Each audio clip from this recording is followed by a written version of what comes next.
memang mempertahankan tradisi, tapi tetap menggunakan inovasi teknologi, pemasaran. Jadi caranya yang berkembang, caranya yang modern, tapi cita rasanya karakter, tetap. cita rasanya harus tetap berkarakter. Nek wong Jawa kuwi kan ojo ngantek congkrah apa, jadi harus kekeluargaannya itu benar-benar. Jadi pesannya Eyang itu dulu, jadi yang pertama itu leladi masyarakat. Jadi artinya ketika kita menyajikan apa, kita jualan itu kan juga melayani masyarakat ya. Jadi produknya itu ya bahannya juga harus yang bagus, cara ngolahnya juga yang baik, rasanya kudu enak, tampilannya juga Cantik. ya cantik.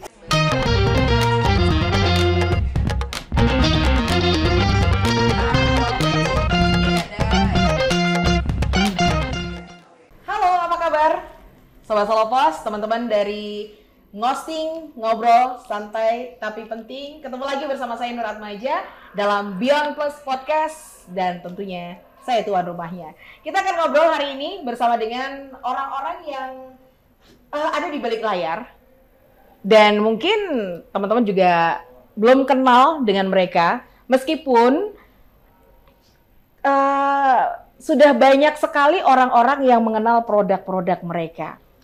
Ada yang sudah pernah merasakan makanan di Kusumasari, ada sup lapis, ada kroketnya, ada garden blue, dan lain sebagainya.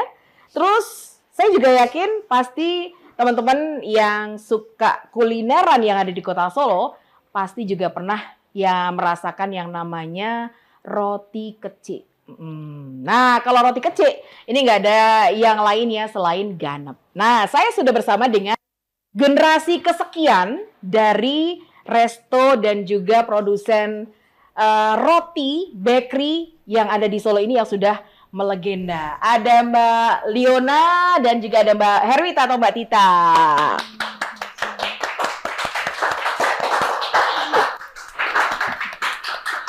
Oke, dan tentunya saya senang banget karena ada Mbak Liona. Apa kabar Mbak Liona? Alhamdulillah.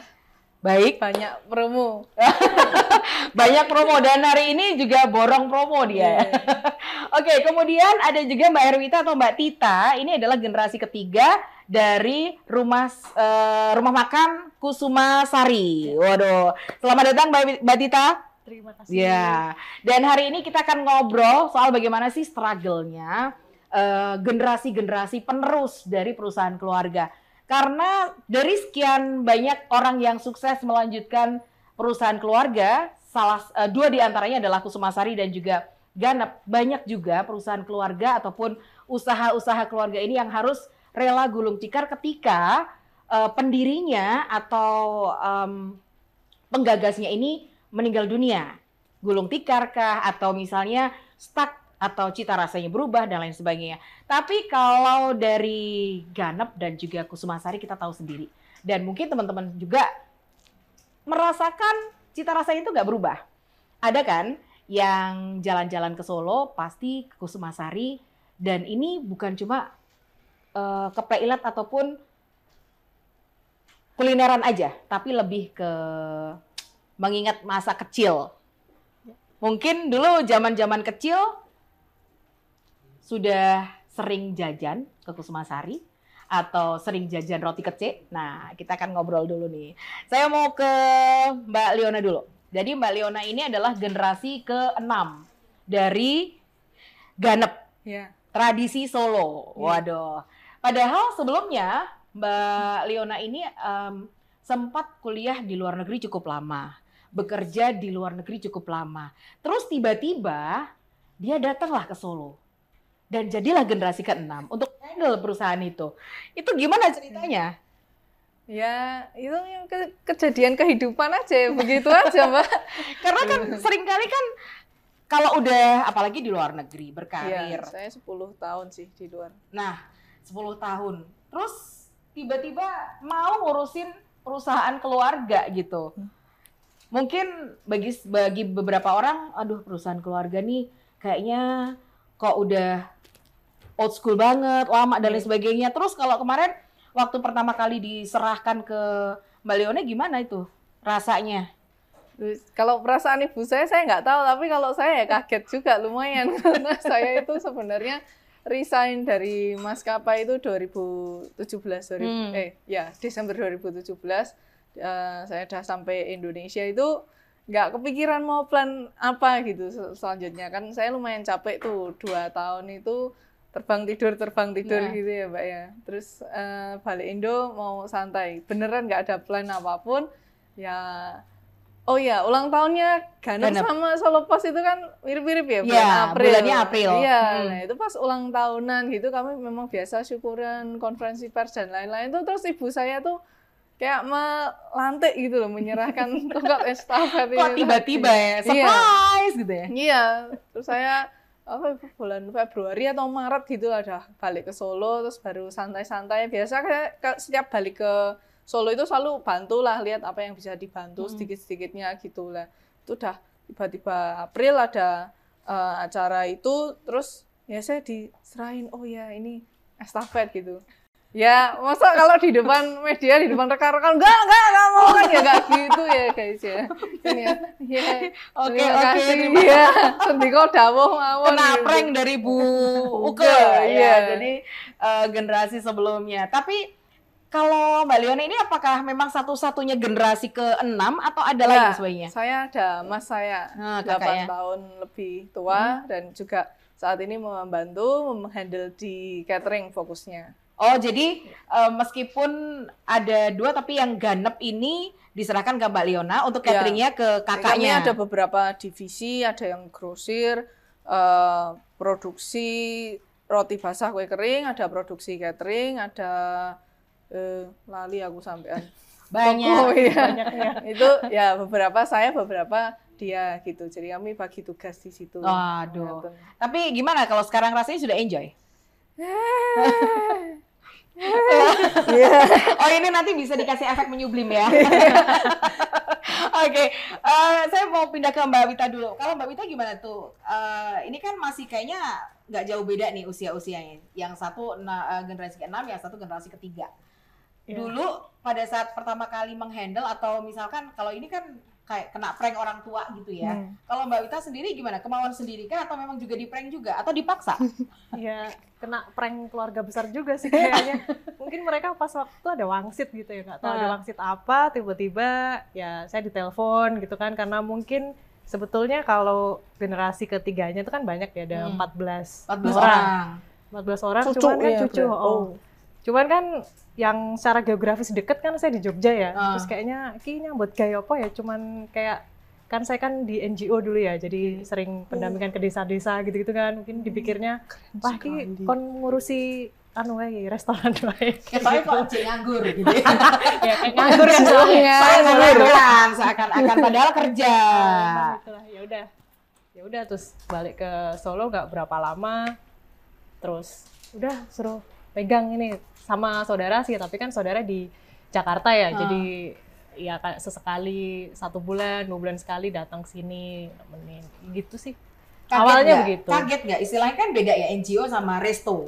Ya kaget sih, cuman karena setelah nyemplung tuh saya lihat oh ternyata karyawannya ini juga banyak yang jadul ya. Kalau saya di desa-desa senior kalah jadul. Oh kok sama ya ini ya secara gitu. Usia gitu ya, bisa lah. Passion kayaknya ya. Mbak Nur ini jadul nggak? Nanti aja. Oke. Nah, terus kalau tadi kan pertama kali kesannya kan oh ya jadul-jadul karyawannya dan lain sebagainya. Tapi untuk melihat Kusumasari sendiri secara keseluruhan gimana? Itu juga saya sebenarnya dari dulu tuh mungkin kurang sadar ya, nggak nyadar ya. Jadi saya pikir namanya restoran tuh kan banyak ya, restoran, catering gitu banyak. Jadi saya pikir ya oke lah sama kayak yang lain-lain. Tapi ternyata setelah nyemplung kemudian ya tahu sejarahnya, historinya, kemudian yang Menggong itu seperti apa. Oh ternyata salah satu ikon kota Solo juga nih sebenarnya. Maksudnya banyak yang nyari kan kalau kesini, kalau mungkin dari rantau terus balik itu kayak harus ke Solo. Wajib dulu nih ke Kusumasari makan dulu. Iya, terus akhirnya saya wah menarik sih. tapi kan biasanya ini kalau penerus kayak gini kan biasanya aduh saya tuh harus merombak sesuatu nih, ada sesuatu nih yang harus ada perubahan ketika dipegang sama pendahulu saya sama sekarang dipegang sama saya tuh harus ada bedanya. Ini kalau Mbak Tita sama Mbak Leona sendiri gimana? Ada nggak istilahnya harus ada perubahan? Saya pegang harus ada perubahan, entah dari menu, entah dari pengelolaan, entah dari inovasi-inovasi ekspansi yang lain gitu. Kalau Mbak Aku dulu, biar mikir dulu. Saya jawabannya pasti gitu ya. Pasti, Jawabannya iya. pasti ya. Pasti. Kan beda zaman ya, jadi kita Iya. meskipun tidak merasa harus, tapi kan dari kitanya sendiri kok gini gitu loh. Kok gini ya? Kayak gitu. Karena kalau di Kusumasari itu kan memang yang dicari otentiknya ya. Kalau misalkan bahkan kalau misalkan kita foto aja Kusumasari ya, nggak usah pakai ada tulisannya, warna tone mejanya, vibes-nya tuh Kusumasari ya. Platingnya gitu udah khas gitu. KS. KS ya. Nah ini kalau Mbak Leona tadi gimana? Oh ya, Udah mikirnya kan udah. ya saya tuh kan memang dari kecil, ini kan generasi ke-6. Ya memang saya juga cucu dari generasi ketiga. Tapi memang dari kecilnya itu, dari lahirnya itu saya sudah diganep banget gitu. Udah masuk ke tromol kecek itu kotak yang buat nyimpan kecek, terus saya dimasukin ke situ juga, terus sering bantu di semua lini gitu. Sebenarnya bisa dibilang ya jiwanya sih, saya mau bilang jiwanya genep, saya ini nggak genep banget, tapi kalau ganjil kalau nggak masuk gitu ya, nggak, maksudnya kayaknya tuh ya ganep banget gitu, sudah lumayan mudeng lah, tahu feel-nya, soul-nya udah ada. Tetapi setiap di luar negeri dapat pengalaman apa ilmu yang bisa saya terapkan di situ kan saya rekam terus, pengennya memang bisa diterapkan. Nah tapi waktu pertama jalan, maksudnya kerja sama ibu juga di Weling untuk tidak terlalu cepat, tidak terlalu gerombyang gitu loh, kan takutnya ya anggota keluarga besar ganap, kami sebutnya wong ganap gitu ya, karyawan ganap ini wong ganap, supaya adaptasinya juga masih bisa nyaman gitu lah. Okay. Ya, nggak langsung drastis. Betul, kalau saya terapkan yang dari UMKM saat ini tradisional langsung ke MNC atau bahkan national ke budaya corporate aja, itu nanti udah tegang gitu ya, udah pakai SOP, pakai apa itu tegang. Nah, saya kalau itu saya lakukan perlahan. Saya saat ini pun pakai konsultan bagaimana untuk menjembatani ide saya dan budaya yang ada saat ini. Regenerasinya pasti ada, untuk SDM-nya ada, untuk infrastrukturnya, cara kerjanya juga regenerasi. Nah, kalau fokus utama kami itu memang mempertahankan tradisi, tapi tetap menggunakan inovasi teknologi, pemasaran. Jadi caranya yang berkembang, caranya yang modern, tapi cita rasanya cita rasanya harus tetap berkarakter gitu. Oke. Karena ini satu line gitu ya. Kusumasari juga kalau orang datang itu seperti yang saya bilang tadi, bahwa bukan cuma kulineran, tapi juga mengingatkan akan kenangan zaman kecil. Dulu mungkin sukanya tuh makan stik lidah misalnya, atau mungkin kroket atau es kopior gitu. Tapi kalau di Kecek sendiri kan memang yang ganep ini sendiri kan, roti kecek itu dari saya kecil sampai mungkin dari ibu saya ada, ini sudah ada dan rasanya sama. Ini jadi otentik ya. Belum Sudah ada. Iya, makanya 1881 ya, berarti 6 generasi. Ya, saya ke-6. Generasi ke-6. Ya, Generasi belum sukses, masih jalan ini belum sukses. Nanti kalau udah pensiun seperti ibu saya udah sukses. Oke, ini kalau sekarang kalau untuk pengembangan bisnis ya. Karena bisnis tradisional dengan yang sekarang mau tidak mau harus di mix dengan bisnis modern ya. Kalau dari Ganep sendiri inovasinya apa?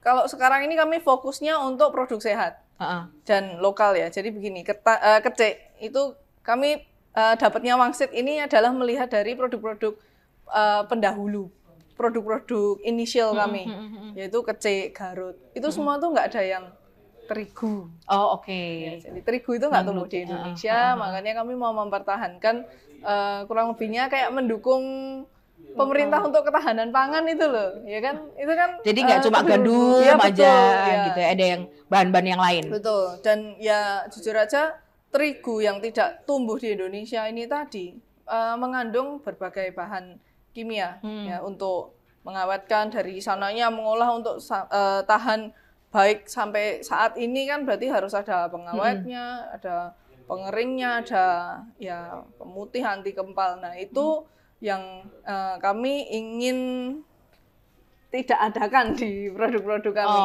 Intinya fokusnya lokal dan sehat ke depannya. Dan sebagai perusahaan yang sudah generasi ke generasi, ya kami itu concern-nya bukan cuma jualan. Fokusnya bukan cuma cari duit, tapi juga bagaimana menyehatkan masyarakat, menyejahterakan masyarakat, dan juga wong ganep ini sendiri. Jadi selain daripada kesehatan dari produk yang kami jual, pesannya adalah kalau kami bisa beli dari tetangga, produk lokal, semuanya untuk tonggone dewe, untuk Indonesia itu akan lebih baik, tidak semata-mata untuk cari duit atau keuntungan. Oke, demikian 2 SKS dari Bu dosen kita hari ini. Tanah. Nah, kalau Mbak Wita gimana? Ini kan tadi kan udah inovasi-inovasi gitu ya, generasi kesekian gitu. Kalau dari Kusumasari sendiri gimana Mbak Wita dan tim? Apanya ini? Untuk ini apa ya, istilahnya pengembangan atau inovasi dari Kusumasari mungkin dengan memunculkan apa ya, menu-menu yang kalau tadi kan memang ini ketahanan pangan yang bisa dihasilkan di Indonesia. Kemudian inovasinya belanja di dekat-dekat rumah aja gitu ya. Jadi semuanya ada program-program juga sih. Nah, ini kalau untuk Kusumasari sendiri gimana? Frozen itu. Yang idem boleh nggak? idem. Terus apa dong? Apa bedanya produknya beda atau kayaknya? Ya, jadi secara garis besar sebenarnya sama ya kalau untuk perubahan yang terjadi. Jadi selain dari awal itu juga manajemen pasti ya, karena kan kalau dulu itu kan masih dipegang Eyang sendiri, karena kita kan baru generasi ketiga ya, jadi masih ngalami ada Eyang itu masih Eyang sendiri, kemudian setelah itu anaknya. Nah, jadi sekarang yang kita lakukan adalah ada struktur manajerialnya dari manajer, supervisor, kayak gitu kita mulai tata. Nah, itu kita ambil dari pegawai-pegawai yang senior kayak gitu, jadi kita naikkan gitu kayak gitu. Terus sama juga untuk pemasaran, marketing kita juga nggak bisa gitu-gitu aja ya. Jadi tetap harus mengikuti perkembangan zaman, sosmed segala macam itu kita manfaatkan. Terus untuk pembayaran tadi Mbak Norway Sambat ya. Kebetulan tadi kok belum pakai cashless gitu ya. Pokoknya uangnya harus cash. Kalau nggak bisa cash nggak bisa. Debit kemarin bisa. Iya, baru beberapa waktu yang lalu masih belum bisa. Beberapa waktu yang lalu tuh ya karena kan juga keterbatasan SDM-nya juga. Kalau udah tua itu kayak takut gitu kan. Harus pegang real duit nih biarin gitu. Kita kan sudah regenerasi juga untuk apa namanya? Sistem akuntingnya kayak gitu juga kita perbarui. Terus untuk yang inovasi produk kita sebenarnya baru mulai di mungkin 1-2 tahun terakhir ini ya, kebetulan ada saudara saya juga, jadi kita di generasi ketiga ini kebetulan apa ya istilahnya kolaborasi ya. Kolaborasi. Jadi dari 14 orang itu mungkin setengahnya 7 orang itu kita mengistilahkannya kayak board of director gitu kali ya. Jadi kita yang menggodok misalnya ada strategi baru, produk baru, inovasi kayak gitu. Jadi untuk fokusnya sekarang lebih ke cateringnya dulu gitu. Sedangkan untuk yang di restorannya kita fokus di service, di pelayanannya. Oke. Karena kan kalau generasi awal-awal mungkin learning by doing gitu ya. Kalau sekarang kan istilahnya sudah ada ilmunya nih, semuanya harus jadi kayak misalkan idealismenya kayak begini, harusnya gini nih, nggak bisa kayak gitu tuh gitu. Tapi kalau tapi kalau tadi Mbak Leona kan dengan menggunakan konsultan gitu untuk menjembatani. Kalau dari Kusumasari sendiri, karena tadi sempat sebelum kita take ini, saya sempat ngobrol dengan Mbak Tita gitu, bahwa karyawannya ada yang paling tua, paling senior 60 sekian tahun, hampir 70. Hampir 70 dan ini adalah apa ya, karyawan paling senior. Paling lama. Mengalami 3 generasi juga. Kerja di situ tuh sudah 40 tahun, jadi saya belum lahir udah kerja. Udah ada. Luar biasa. Oke. Kalau pesannya Eyang itu dulu. Jadi yang pertama itu leladi masyarakat. Jadi artinya ketika kita menyajikan kita jualan itu kan juga melayani masyarakat ya. Jadi produknya itu ya bahannya juga harus yang bagus, cara ngolahnya juga yang baik, rasanya kudu enak, tampilannya juga cantik ya. Bisa dilihat lah ya, mungkin yang orang jualan selat bestek itu di luar banyak, tapi kan natanya itu kayak gitu. Terus kemudian gawe-gawean kalau yang dulu tuh pesannya. Gawe-gawean maksudnya gimana? Buka lapangan pekerjaan ya. Oh, jadi gawe-gawean. Apa aja golek gawean. Kowe iki gawe-gawean gitu. Jadi dulu dari putranya Eyang juga pendidikan itu juga penting ya, karena itu nanti yang akan meneruskan ini. Kalau Mbak Leoni dan lain keluarga mungkin sampai luar negeri, kita luar kota dulu aja deh. Asal ilmunya sama, penerapan ini ya. Sama aja. Ya gitu. Dan kemudian yang dianggap keluarga ini nggak cuman keluarga, tapi sama juga. Jadi karyawan itu juga, kalau itu wong ganep kita nggak ada sebutannya sih, tapi istilahnya Wong Kusumasari itu Eyang juga ngomongnya iki nggo kue kabeh. Kue kabeh itu tidak hanya keluarga tapi juga pegawai. Iki yo kudu. Jadi artinya kita nggak cuman mikir keluarga. Keluarga mungkin memiliki asetnya, tapi bisnis ini yang punya adalah ada yang seringkali terjadi pada perusahaan ataupun usaha keluarga. Ketika si pendirinya ini tidak ada, biasanya rebutan warisan gitu ya.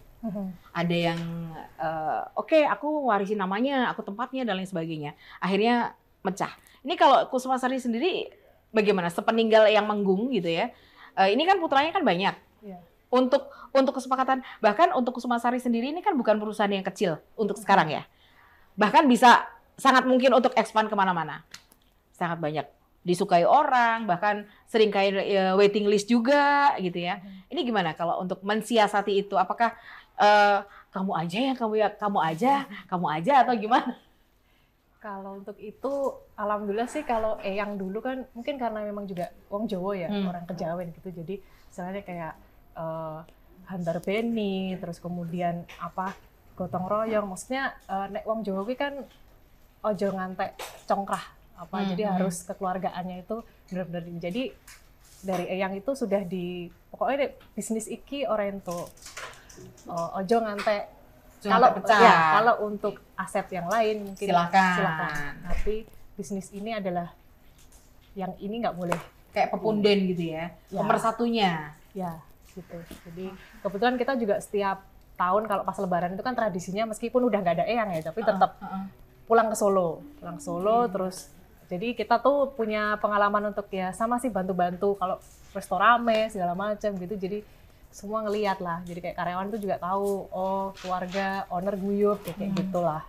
Dari 14 cucu yang Menggung ini ada yang istilahnya kayak aku kok nggak kebagian buat ngurusin ini ya, atau iren-iren gitu kan biasanya kan ada ya. Serik. Serik itu kan biasanya ada gitu. Misalkan yang ini lagi naik, ini lagi lesu, lah kamu sih gitu. Jadi kayak iren lah ya. Ada nggak, Mbak?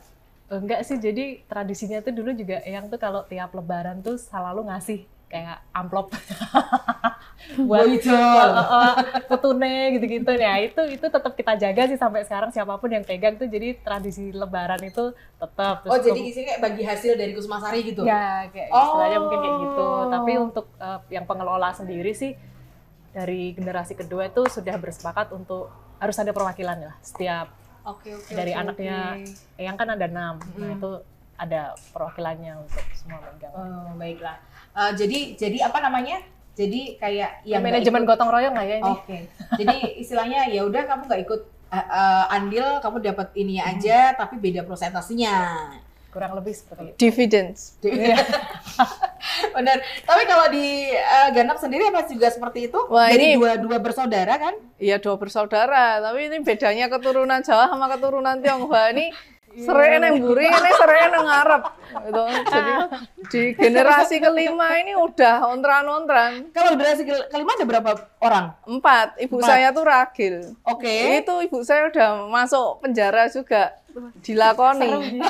Tak buka itu kalau yang sepantaran ibu saya dan ya nenek saya itu mereka sebenarnya udah tahu siapa dan bagaimana. Nah, ibu saya kan ragil. mungkin juga sama seperti saya, kami sama-sama ndak pengen banget gitu meneruskan slow aja. Ganep. Iya. Ya, tapi karena satu-satunya putra, jadi anak laki putra mahkotanya ini ya mismanage. Ya kalau yang sebaraan dia mungkin juga kenal itu, cukup tenar lah di Solo kan, pengusaha muda juga dulu.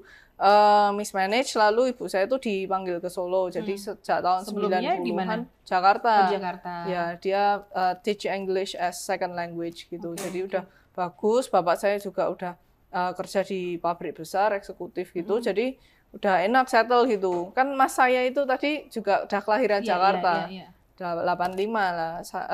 Saya kelahiran di Solo 93 lah. Tahun 90-an itu ibu saya dipanggil ke Solo karena ganepnya itu sebenarnya udah dijual, sudah deal dijual. Nah tapi masih ada rapat keluarga lagi berusaha dipertahankan lah, ada Bude, ya tante saya, Bude saya itu yang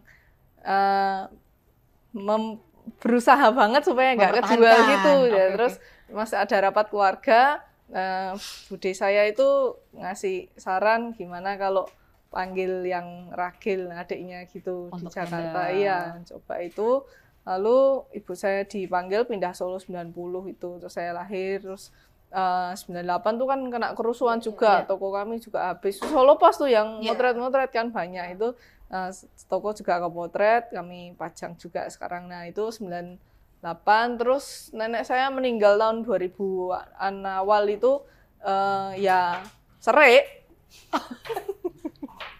Serik. Ya kan, yang anak pertama itu sebenarnya udah WNA. Nah, tapi yang maju adalah anak mantunya suaminya gitu. Itu ada yang nggak terima juga, tuntut-menuntut hal perdata. Ya beginilah kalau di Indonesia kita tercinta ya guys ya. Hal perdata ya wis iso mlebu penjara dilakoni ibu saya, tapi karena semuanya itu sebenarnya udah jelas hitam di atas putihnya, itu sudah diurus oleh nenek saya, perpindahannya ke ibu saya. Nah, kalau benar tadi katanya Mbak Tita kan ada dividennya itu. Sebenarnya di tempat kami itu juga sudah dibagi gitu, ada sahamnya, ada dividennya, tapi tidak puas. Ya, mungkin satu tidak puas, dan dua kalau dipikir kayak kowe entuk dividen lah ya kowe kudune nabung stok loh ya toh. Maksudnya ada andilnya, ada kontribusinya. Ini kan juga nggak ada, dikasih itu nggak terima, terus maunya mungkin dipisah atau dibagi, jual habis itu nggak tahu juga sih detailnya seperti apa. Yang penting yang pasti ada ketidakterimaan bahwa semua bisnisnya itu ke ibu saya seperti itu. Nah, kalau sama mas saya masih aman sih. Oh masih aman, harus cuma 2. Kalau yang sebelumnya kan ada banyak. Ya bukan cuma 2-nya, tapi bahwa kami sudah belajar dari sejarah itu tadi. Ya, yang penting nggak iren-iren ya. Ada pembagian yang jelas itu. Itu belajar dari yang kasus sebelumnya berarti. Ya. Tapi sejarah itu penting tuh sebenarnya untuk itunya. Benar. Oke. Nah ini satu pertanyaan terakhir sebelum kita closing. Dari pengalaman selama mungkin Mbak Liona dan juga Mbak Erwita sudah belajar gitu ya dari sejarahnya jatuh bangunnya. Mungkin jatuh bangunnya lebih banyak dramatis yang ganep nih kayaknya daripada yang di KS. Tapi nggak ketoro aja. Oh, coba. Nah, ini apa namanya? Apa menurut Mbak Liona sama Mbak Erwita yang harus yang harus dipelajari oleh generasi penerus supaya istilahnya nggak mengulang lagi, supaya lebih lancar ke depannya. Apakah pembagiannya lebih besar prosentasenya atau gimana? Kalau Mbak Erwita gimana? Sebagai generasi yang penerus ini kan sekarang yang handle siapa? Berapa orang? Separuh? 7 orang? Ya, 7 orang. Pembagiannya seperti apa? Pembagian pekerjaan ya, atau kepengurusan atau menghandle Kusumasari dan catering ini seperti apa? Sebenarnya kalau kita sama sih. Jadi kalau untuk yang in charge secara harian itu ada saudara saya nih, Mas Wisnu ini. Kebetulan kan dia baru di tahun ini sih mulai full di sini karena dia ini kan Mas juga, Wisnu. Iya. Oh hai. Ini pengalaman chef kan dia. Jadi makanya kita mulai masuk ke inovasi produk di mulai di tahun ini. Nah, itu memang lebih besar karena dia setiap hari di sini. Tapi kalau untuk yang tidak, yang hanya istilahnya kontribusi ke saran, kemudian istilahnya konsultatif ya, konsultatif kayak gitu ya, beda. Atau dengan yang sama sekali enggak, misalnya itu juga ya beda lagi, gitu sih. Jadi emang. Terus itu tadi pertanyaannya, apa yang harus harus jadi pagernya generasi penerus nih supaya nggak terjadi kesalahpahaman di kemudian hari. Apakah perlu ada hitam di atas putih kah atau seperti apa kalau menurut Mbak Ewika? Kalau itu iya sih, cuman saya belum bisa ngomong banyak ya karena kan kita baru di generasi ketiga. Kalau di generasi ketiga itu kan kita masih punya hubungan dengan pendiri ya, dengan pendiri. Jadi artinya memori-memori itu yang harus dikuatkan, nilai-nilai itu kan masih ada di kita. Jadi, nah kalau untuk generasi selanjutnya nggak tahu, mungkin Mbak bisa lebih banyak cerita. Ya, sudah bisa belajar. Kalau kita kan masih ada ingatan tentang Eyang gitu, terus gimana Eyang kita masih ada role modelnya, jadi harus seperti apa, karyawan harus bagaimana, ke customer harus bagaimana, itu masih cukup kental gitu. Jadi ya masih lebih mudah sih menurutku kalau kita dekat ya. Tapi kan banyak. Apanya? Iya, cucunya banyak, anaknya 6. Iya, kami kan cuma anaknya. Iya. Kalau Mbak Riana gimana? Kan pelajaran tadi sejarah jadi pelajaran berharga. Kalau sekarang seperti apa? Wah, itu ya, kalau kita misalnya pun udah hitam di atas putih, kami sudah hitam di atas putih dari nenek saya ke ibu saya itu sudah begitu, tetap bisa dimanipulasi, dijungkir balikkan ya kalau di negara kita ini. Nah, mungkin kalau saya malah pesennya lebih, saya belajarnya ke Sritex jujur aja.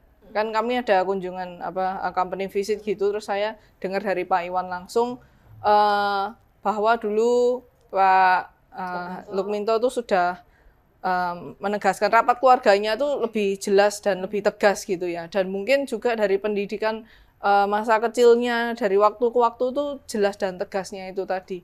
Menurut saya yang paling penting di kehidupan manusia itu malah olah rasa. Jadi bagaimana orang tua ini menanamkan apa ke anak-anaknya. Toh ditanamkan yang sama itu tumbuhnya juga bisa beda di anak-anaknya ya kan.